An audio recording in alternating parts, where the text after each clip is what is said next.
Энэ хүнийг Тамура Хироши гэдэг Японы Ивата мужид тариачны жижиг тосгонд 1928 онд төрсөн. Дайны хүндхэн цаг үед төрсөн хүүхдүүдийн нэг. Аав ах хоёр нь ажил хийхээр одсон тул ээж, бэрэгч, ахынхаа хүүтэд цуг аж төрж байлаа. Тамура уулнаас өвстүүж ишээр нь шүүр хийж худалдан ээждээ нэмэр болно. Өмүүлж дэггүтгэт нь ээж нь өвгөнд орохгүй бол моко ирж авандаа гэж загнана.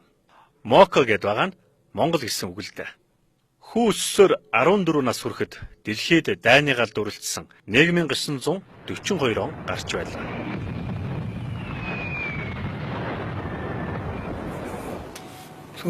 Улс орн чинь дайтаж байхад та нар гэртээ үлдэж болохгүй. Манч хятадд очиж эзэн хааны зэрэгтэй тусалцгаа.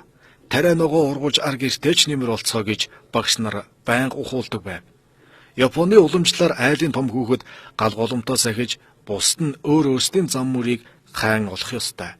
Би ч туслах зэрэгт илсэх хүсэлд гаргаж аавынхаа хувийн тамгыг нууцаар авч дараад бүртгүүлсэн юм.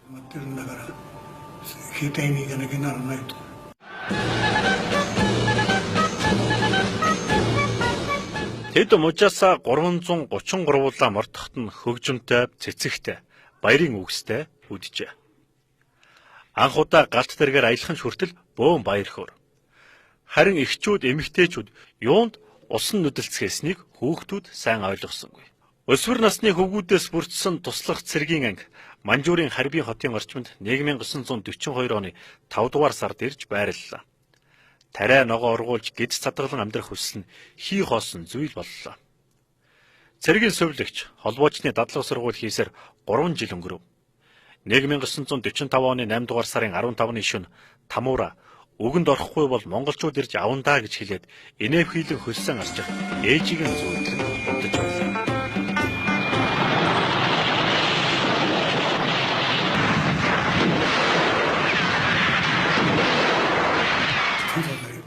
Томчуудын анги Оросуудтай байлдахаараа умар зүг рүү явж бид байр байрандаа үлдээд байсан юм. Оросууд гинтхэн л дайраад ирсэн. Биднийг чармаа шалдлаад нарийн нэгт хянаж шалгалаа. Тэд их тогшин хэрцгий. Давай гэж хашгираад бууныхаа бүхсээр цохин том гуталтай хөлөөрөө өшөглөж дэвсэн.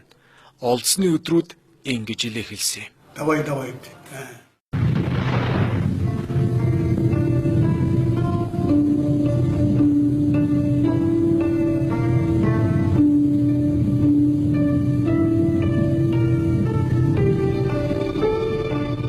Тэд Манжуураас Владивосток тэгээд Тэсхэм хүйтэн Сибирийг явган нүцгэн туулж ачааны галт тэргээр зөөвөрлөгдөж.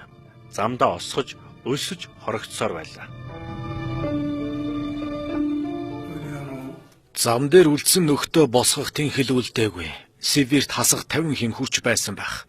Япон цэргийн өвлийн хувцас ямар ч нэмэргүй. Үүргэвчний ёроолд үлдсэн цагаан будааны боовны үрдэс тэс хөлдөө. Нутгийн маань хүүхэд хажууд суугаа чигээрээ нас барсныг мартдаггүй юм. Ойлий гисэн ч нүднээс нулимс гарах чадал үлдээгүй юм шиг санагдаж байлаа. Ингэж явсаар манан татсан хүүтэн уулын ингэрт торох нэгэн эзгүй байшинд ирлээ. Модыг нь хуулж түлээд 2 хонож байтал биднийг цааш зөөх ачааны машинууд айхалж уухсаар хурч ирж билээ. Улаан 5 хошуутай дүрмт хувцастайч Аз царай зүстэй цэрэг мансан үл мэдих нэгэн улсын хил дээр ирлээ. Хэн нэг нь эн чинь Монгол байна шүү дээ гэж хэлэх дуулдав.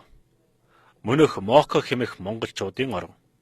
Зөвлөлтийнхэн Каунтуны армийн 600 мянга орчим цэрэг офицер олзлон авсны 20 мянгыг нь Сталин барилга аж ахуйн ашиглаа гэж Монголд өгөхөөр шийджээ. Үүнээс 12381 олзлогдогчийг 1945 оны 11 дугаар сараас эхлэн 6 удаагийн цуваагаар бүгд найрамдах Монгол ард улсад туун авчирсны сүүлчийн хэсэгт Тамура Хироши багтаж байна.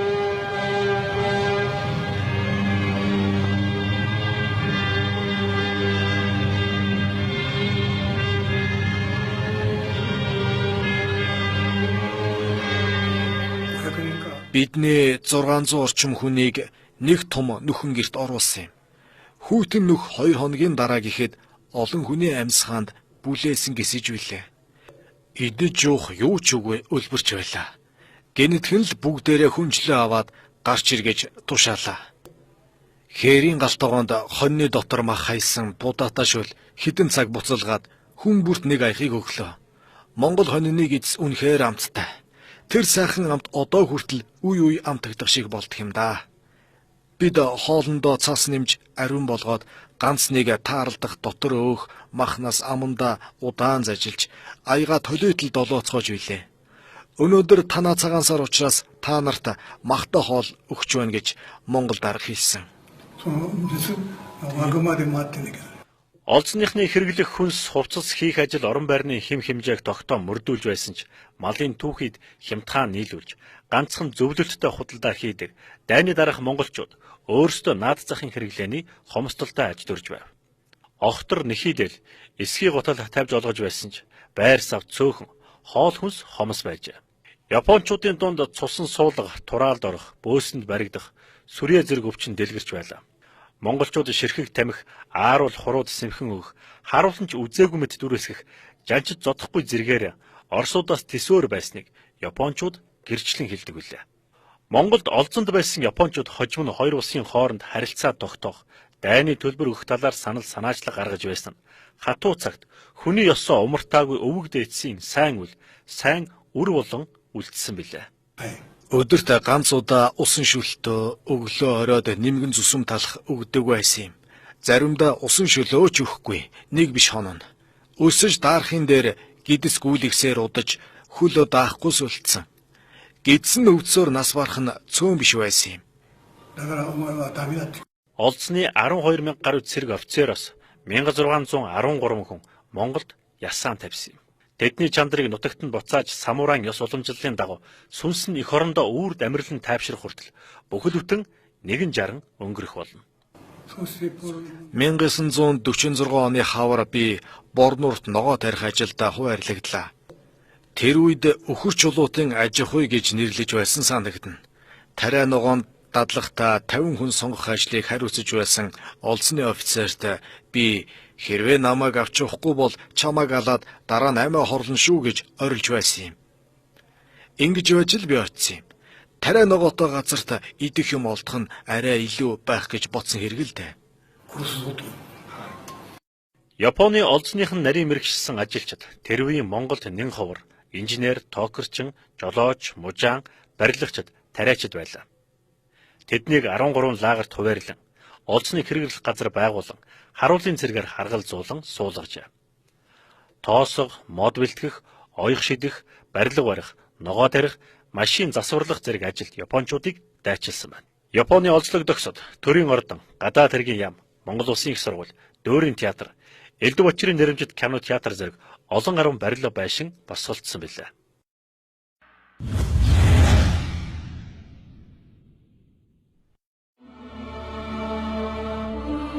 Бидний ирээдүй бидний сонголтоос шалтгаална.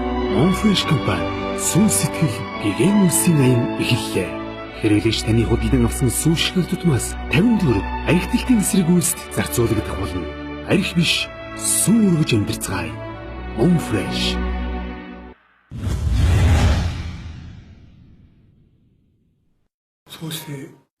Намар болж тарсан ногоо ургалаа. Байцаа зөөж байхдаа навчнаас нь сэм хуулж авч идэн. Нэг өдөр байцааныхаас сэм халааслаж байтал азгүйтэж Монгол дарга олоод харчихлаа. Чи нааша хүрээд ир гэж зандрахт нь ингээд бүх зүйл дууслаа гэж бодсон. Намайг урдаа оруулаад туугаад явсан. Ташаанда буута түрээндээ хутахта дарга байсан юм. Монгол бол коммунист улс. Ширхэг өмч сүйдэг бол хатуу ял цээртэй. Монгол хүндээч маш хатуу хуйлтай гэж Япон офицерууд анхааруулж байсан нь Тамурагийн чихэнд хадна. Өвдөг сөхөрч нүдэ айнаад өөхөхтэй бэлдсэн. Өлсөх дарахын зовлонг ингээд нэг мөр дуусгаж өөхөх нь хялбар санагдаж байсан ч өглөө бүхэн армандахыг харж зогсдог ээжтэйгээ уулзаж чадахгүй болсондоо харамсаж байлаа.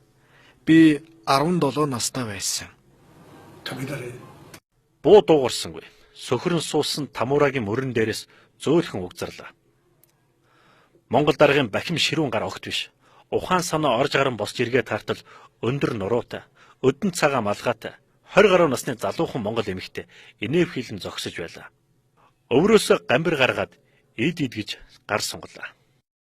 Хэл авалцахгүй ч хэлээ. Халаасан дэх байцааг минь гарган хайж идвэл хортоо гэж хэлээд байх шиг санагдсан. Нулимс минь асгарсан. Там дотроос бурхантай таарах нь энэ үдэл гэж бодсон доо.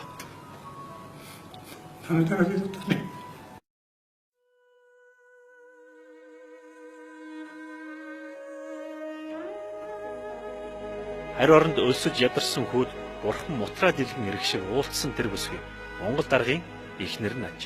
Хүүг жаахныг өвөртлөх гэхэд идчихэд яваа гэж тохилоо. Сүхэ ламаа хоёртой Тамуура анх ингэж учирсан юм. Тэд Тамуураг Тамаараа гэж орос эмэгтэй нэр шиг дуудана. Харин Тамуура ламаагийн нэрийг хэлж чадахгүй Тамаагаа гэнэ.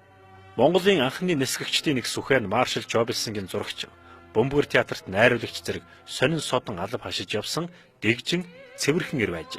Харин эхнэр ламсурн нь ятгах шанс сайхан тоглодог уран сайханч. Хожим ардын жүжигчин болсон Жамсаранч ваксныг ажил амьдралын замд хөдөлж өгсөн буянтай. Энэ хоёр хүн хизээж хаанч Тамуурад тусалснаа хэлж ярьж байсангүй. Хүүхэд хооллол үз гэж бодож явсан баг. Харин Тамуурад бол бурхны хишиг мэд амийг нь аварсан инэрл ажээ. Тэр тусч сайхан сэтгэлтэй. Үртээ болж амжаагүй эхнэр нөхөр хоёрт би намхан нуруутай насаарч хамгийн бага нь байсан болохоор хүүхэд шиг нь санагдсан байх. Надад туслах нь тэдэнд өөрсдөнд нь аюултай байсан. Монгол хүн олзны зэрэг туслах, хоолунд өгөх, гэр орондоо аваачих юм бол бас л хатуу ял цээрлэлтэй гэж дарга нар бидэнд хэлж байсан юм. Тэр өдрөөс хойш Тамуураагаар ажил хийлгэх нэрээр гэртээ авчирч нууцхан хооллож эм танч өгдөг болж. Сүхэ ламаа хоёр гэрээсэн хол олзны лагерт харуулаар ажилдаг монголчуудад зориулсан шавар байшинд түр амьдарч байлаа. Монгол хос буу шагаалтсан дайсандаа бүүхэл хадаг дэлгсэн зочиндооч тэр бүр барьдаггүй буузаар хүүг дайлдаг байж. Япон хөвгөн хацраан түнтийдэлж ихэж амтрахын эдхийг эхнэр нөхөр хоёр харах дуртай. Тамуураач буузанд салахгүй дуртай байжээ. Заримдаа Сүхэгва, Ламаагва ногооны талбай дээр хурч ирээд намайг дуудана. Энэ бол хэл. Харин үүнийг нүд гэдэг. Тэр тэнд хонд бэлчиж гих зэргээр монгол хэл заана. Өврөөсөө бууз, гамбар гаргаж ид эндээ идчихэд яв гэж хэлнэ. Харин Сүхэгва бараг дуугарахгүй. Миний ард зогсдогсон. Одоо ботход харуулын цэрэг олзныхны нүднээс намайг халахалж хоол өгснөө нууж байгаа нь тэр байж л дээ. Нэг өрөө биднийг тариан талбайгаас байрлууга бусаж явтал Ламаагва хөтөлгөө морьтой ирж надад нэгийг нь унуулад явлаа. Энэ явдал олзны цэрэг дунд дэг журам сахиулдаг ахлах офицерын харлагыг төрүүлсэн юм. Монголчуудад хов зөөдөг туршуул байна гэж хэлээд намайг зодлоо. Чи тэр Монгол айлаасаа тамхи, талах, шүдэнц, ёотон, арх авчир гэж тушаадаг юм байна. Би дэлгүүр орж байгаа биш, хаанаас олох вүлээ дээ. Сүхэгва, Ламаагва хоёрт хэлсэн бола тэд байснаа өхөл хүмүүс. Гэвч би тэр хүмүүсээс нэмж юм нэхээгүй. Тэгээд офицер намайг жанжиж, зодох, дотор хувцсаа, хөлөө угаалгах гих мэтээр гутааж, хоолгүй өнжөх зэргээр олон удаа шийтгсэндээ. Тамуура өнгө зүс орж ирсэн хэн бүхэн ил болж Сүхэгийг хооллож ундалж эмнэж асраад байгаа тухай яриа монголчуудын дунд гарлаа. Тамуураагаа хожим олж мэдснээр Сүхэ олзны Японд хэд найрсаг хандсан гэж байцаалтанд хүртэл дуудагдж байсан байна. 1937 оны хэлмэгдлийн их шуурга намдаж эхэлсэн ч Самура туслах нь гэмт хэрэг байлаа. Их хэлмэгдүүллийн үндсэн зохиол нь Японы тагнуулгах 3 бүлэг хэрэг байсан юм. Үзэл суртал хатуу хяналтын цаг дор хүн чанараа гээгээгүй нэгэн баримт. Чингис хаан хожим залрах энэ талбайд ажиллаж байсан Япон зэрэгт талх өгсөн харгалзагч 10 жилийн ял авсан тохиолдолч бүртгэгдэжээ. Дайсан бол амархан, хүн байх хэцүү. Ингээд 1947 оны намар бид буцах боллоо. Ачааны машины тэгшин дээр гарч хаад би тэдний гэр байдаг зүг рүү хараад горь додол байлаа. Гэтэл Сүхэгва, Ламаагва хоёулаа алаг морьтой давхиад ирсэн юм. Бидэнтэй харилцахдаа огт инээдэггүй албаны төрхтөө Сүхэгва Тамаараа чи буугаад ир гэж цогтой хөгжилтөд дуудаж билээ. Бие сайн бодож бай. Заавал гэрте хараарай. Чи ээжтэйгээ уулзнаа гэж хэлээд Сүхэгва инээсэн юм. Монголоор ойр зөр ойлгодог болж байсан. Тэгээд ч би тэгж хэлж байна гэж мэдэрсэн хэрэг шүү дээ. Та нар миний амийг аварсан гэж баярлснаа сайн шилж чадаагүй дээ харамсдаг юм. Дайсанда ээж аав шиг нь л хандаж хайрлаж тусалсан шүү дээ. Тамуурагва ээжтэйгээ эссэн минь дуулзаж ихнэр авч хүүтэй болж их нутагта сайхан амьдарсан. Тэдний үеийнхэн үнс нурман дотроос өнөөгийн Японыг сэргэн босгосон билээ. Тамура Хироши-сан геологч болж насныхаа ихэнхийг уулгаад өөр улсын нутагт эрэл хайгуулд явсаар өнгөрүүлсэн юм. Хаана хизээч явсан өлсөж өлбөрч байхад нь хооллож ундалж хүүшгэн хайрлаж чадсан Сүхэгва Ламагаа хоёрын аж тусыг мартаагүй. Гэртээ харих замд олон хүн амиа алдсан юм. Харин надад Сүхэгван хэлсэн үг хүч нэмсэн. Намайг амьд мэнд эргэн ирэхэд ээж минь цочирцсондоо нэг ч үг дуугарч чадахгүй 2 хонож билээ. Сүхэ Ламагва хоёртойгоо хизээ нэгэн цагт учин золгож хэлж чадаагүй баярлалаа гэдэг үгэ хэлгсэн гэж 50 жил хүссэн. Тэгээд 1990 онд Монгол ардчилсан улс болсны дараагаас эхлэн сураг ажиг тавьж эхэлсэн юм. Монголд жуучлалаар очингоо адилхан царай зүстэй хүнтэй таарчих болов уу гэж гордоод явсан. Сураг гарахгүй л байлаа. Сүхэ Лама хоёр их тал нутгийнхаа хаа нэгтээ уусан шингэсэн мэт сураг ажиггүй хэдэн жил өнгөрлөө. Орос Монголд олзонд байсан ахмадуудын ээлжилт нэгэн уулзалт 1998 онд болоход Мариакад суралцдаг Эрдэнэчим хэмээх эмэгтэй оролцсонд Тамуурагва олзуурхан олон жилийн хүслэн ярьжээ. Эрдэнэчимг түүхч доктор Ав Максарж авта энэ тухай захидал бичин өгүүлж Япон хөгшний нэгэн насны хүслийг биелүүлэхэд туслахыг хүссэн байна. Максарж авга архивт олон цагаар сууж Борнуурт удаадараа очсон ч эрлийн үзүрдэх эрдэнэ олдохгүй л байлаа. Харин огт санаандгүй тохиолоор Борнуурын нэгэн айлд байгаа хуучин зургийн сургийг гаргаж Тамуурагваач Монгол руу хөлгийн жолоо залжээ. Тэр хуучин зургнаас би эхлээд Ламагвааг таньсан. Дугуй цагаан малгайтай өндөр нуруулаг Ламагва намайг харж байх шиг санагдаж билээ. 17-тоо гэрлүүгээ бутсан би 71 хүрчихсэн. 52 жилийн дараа харж байгаа зураг шүү дээ. Сүхэ Ламагва хоёр маань олон жилийн өмнө үгүй болсон байсан. Ганц хүн болдонч машины ослоор аль эрт нас барсан байлаа. Харин тэр хоёр ачтай хүнийхээ ганц бэртэн ач гуч жич нартаа нь уулзах хөв тохиолыг хагас 100 жил гууж мөргсөний эцэст бурхан надад хайрлсан юм шүү дээ.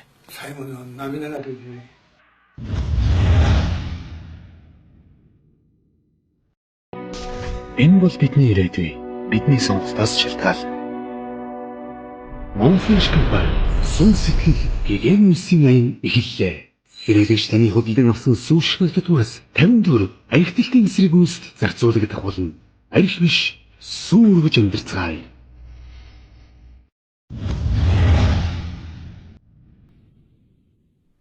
За, амар сайн байна уу? Цаараагаасаа яашандээ сайхан шинж. Сайхан шинж. За, сайхан шинж. Оо, сайхан шинж. Онд минь тарган тавтаа руу ээж. За. Амархан сайн байна уу? Сайхан шинж. Нахи сайхан шинж. Амархан сайн байна уу? Энэ хагас чинь юу штэ? 1999 оны хавар ахгүй юу? 5 сард ангийнхаа хүүхдийн манай ангийн тэр ачгүй айгу сахилахгүй байхгүй юу? Тэгээ нөгөө сахилахгүй хүүхд нь бүр хичээл 1-2 хоног таслаад бол хичээл хийдэг байхгүй. Тэгээ эмээ өвд нь очиж ховлоход эмээ өвдгөөдөг. Тэгэл орсон чинь харин хідээ өгчүүл өнгөчүүл нь даалуу тоглолцсон сууж исэн. Тэгээ эмээдэн тоогоо нэрчихсэн. Өө яста гой сууж байна. Хөгшнө гэж чи ер нь хаанхын хүүхдүү гэдэг яриа гараал. Яг өгч өдөөний өгчүүл чинь гэдэг юм чинь. Тэгсэн чи хөгшнө. Ягаа нөгөө ламсрын их чинь дагуулад яваад хүн чи одоо манай эндхийн бэр болоод ирсэн шүү дээ. Ягаа нөгөө Сүхэ ахын ламсрын ихч л ахгүй. Тэдний нөгөө хүү ганц болдоо чинь охин нь шүү дээ. Чи тийм үү ямар сони юм бэ гэл. Тэгээ юу сонирн байдгийг яасан гэж хүүшээ чи намайг нөгөө засаг дарга дуудаад нэг хүн сургалаад өгөөч гэдсэн чинь эрлийн үзүүр нь энд байж яхад чинь би чи 2-3 жил хэл сураг тавиад байгаа. Тэгээ одоо нөгөө ламсруугаа чи өнгөцсөн болохоор одоо эдний хүүхдүүдийг хаанаас олох вэ гэл. Максарж байгаа чинь тэгээ сумын засаг дарга руу холбоо явуулж ирэх гэж байгаа маа. Маадны дараагаар чинь өвөө ирсэн шүү дээ. Тэгээ эрэнгүүтээ за хөгшний чинь ээжийн аав нь чинь залуугийн зураг байна уу гэд. Тэгээ нэг альбом гаргаад зураг гаргаад өгсөн чинь үзүүлээд өгсөн чинь өө мөн байна гэж гиснээр нэг Японтой цуг ирснээр шууд нөгөө авдар дээр нөгөө зургийг тавиад тэгэл мөнгөтэй мөргөөл ирээсээ уйлаад мөлгөөл одоо яснээр мөн байна тамаа мөн байна тамаа шүкэ мөн байна гэд анх тэгж олж ирсэн шүү дээ. Өвөөтэй болсон гэж. Тэгээд манайх чинь нэг өвөөтэй болоод Япон өвөөтэй. болоод. Тэгсэн чинь ингэсэн байхгүй юу? Зөв бид нар гэрт үйжсэн чинь хажаа чинь нэг $100 байцсан. Япон өвөө өглөө гэсэн $100 байцсан. Үу цаан чинь нэг кино шиг юм болоод байна. Нэг өвгөн ирээд учиргүй нөгөө өвөө эмээгээ хоёрыг чинь зургийг барьж ингэж мөргөж сөхөрч уйлж явлаа. Тэгээ одоо зүгээр энд нь бэлэг авч өгье гэдэг. Тэгээ одоо буцах гэж байна гэдэг үү те? Тий, тэгээд хагасаадар буцсан гэдэг. Бид хэд нөгөө мөнгнөөс нь мөнгө аяг аваад сүгээ ламаагийн үр ачнараас гэж бичүүлээ. Тэгээд онгоцны буудлаар яваад татсан чинь олдггүй. Олон ийм Япон өгнүүдийн тул авсан. Нөгөө өгнөө тархаа байл. Тэгэл Япон өгөө болчлаа гэж би чинь Япон яваад сурч эхлэв. Нөгөө өвөө ирэхэд чинь манай захирал чинь орчуулагч хийж өгч явдаг. Тэгээд холдож яг тэгээд 2002 онд би сургууль төгсөж хараад өвөө чинь тэр болтол дандаа жил болгоо ирдэг. Тэгээд танилцсан байсан чинь харин сургууль төгсөж жил манай захирал чинь компани байгууллаа. Би тэгээд Япон хэлтэй хүмүүс авч байгаа чи орох уу гэд. Тэгээд би орчихсон. Тэгээд ер нь ингээл өвөө эмээ хоёр чинь Япон өвөг таньдаг болоод Япон өвөг олж өгсөн манай захирлын аав нагаад захирлын байгуулж байгаа компанид би ажиллаад Сүхбаатар Ламсарангуй хоёрын аж охин Солонго Япон өвөөтэй болсноор Япон хэл соёлыг сонирхох болжээ. Өвөө эмээгийнх нь өрөвч хүнлэг үйл өнөөдөр үр хойчтод тусч байна.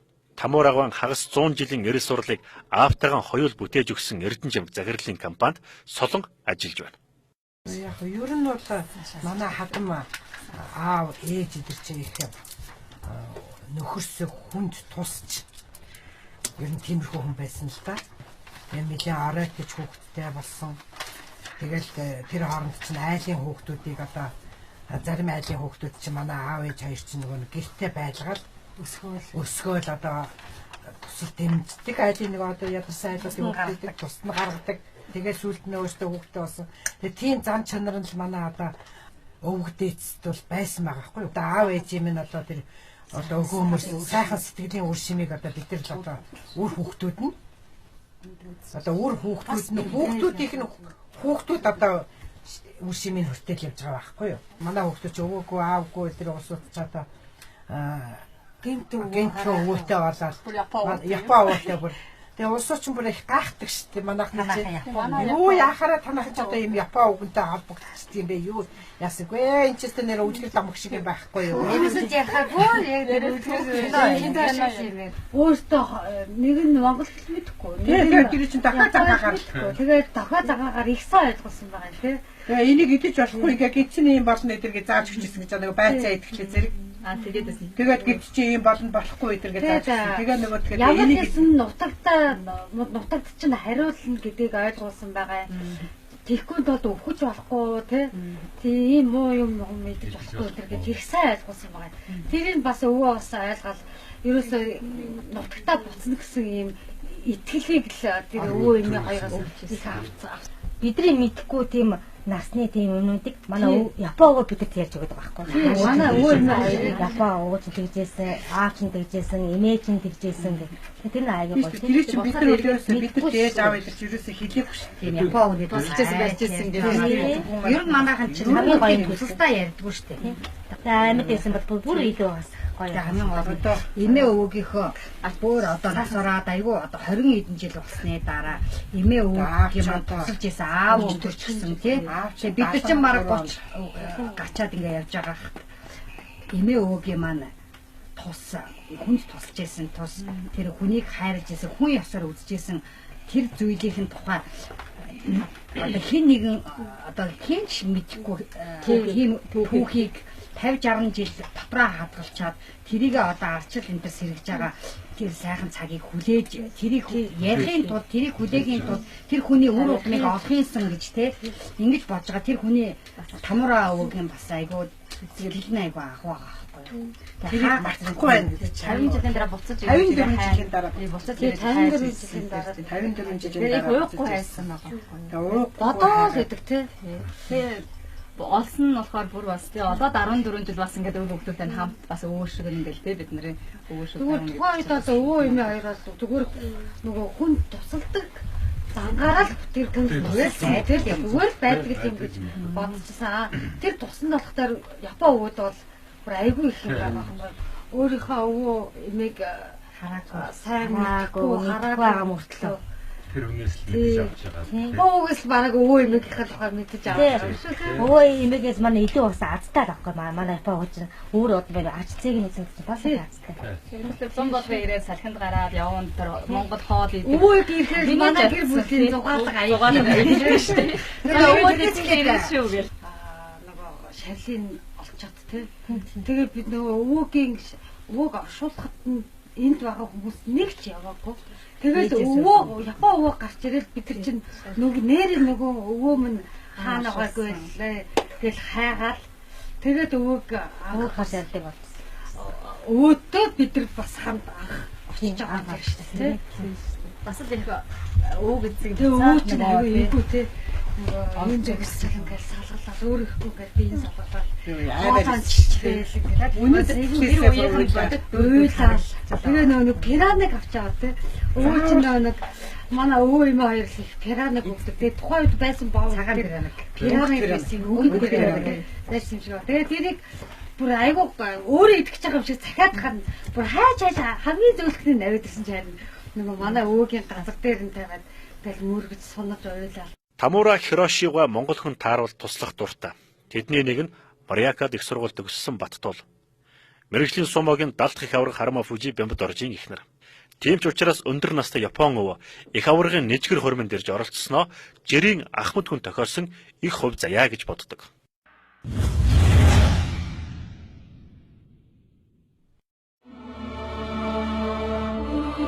Бидний ирээдүй бидний сонголтоос шалтгаал. Монфреш компани сүн сэтгэл гэгэн үлсийн аян эхэллээ. Хэрэглэгч таны худалдан авсан сүүшгэл тутмаас 50 төгрөг архитектийн эсрэг үйлсд зарцуулагдах болно. Арх биш сүүн үргэж амьдарцгаая. Монфреш.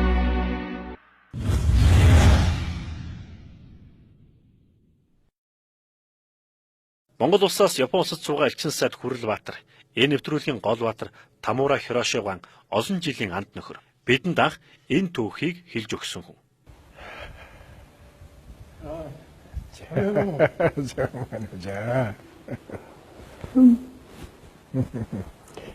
Я, 元気な姿拝見して嬉しい。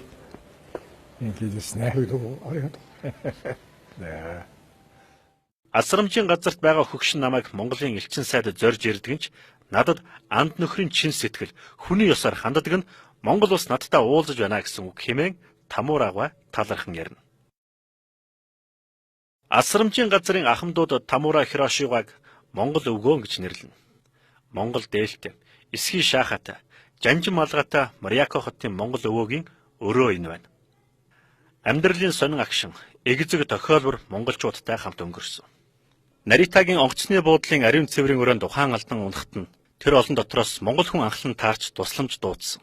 Мариако хотод амьдардаг Мөнхбат гэдэг залуу Тамурагааг хүүшиг насарч тойлно.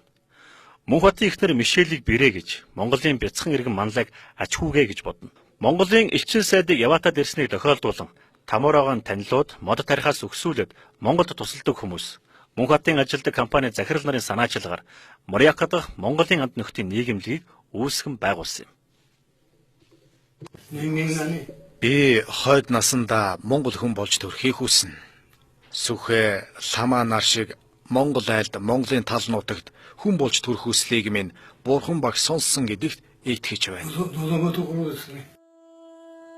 Тамура Хирошига яг ингэж хэлээд бидний ярилцлага дууссан юм. Энэ ярилцлагаас хойш 2 сарын дараа 87 настай Тамура Хирошига Монгол залуу Мөнхбатраар асруулсаар Мариакогийн эмнэлэгт хальж утсан юм. Монголын Япон өвөө, Японы Монгол өвөө, Монгол хүн болж төрхөөр явсан нь тэр болов.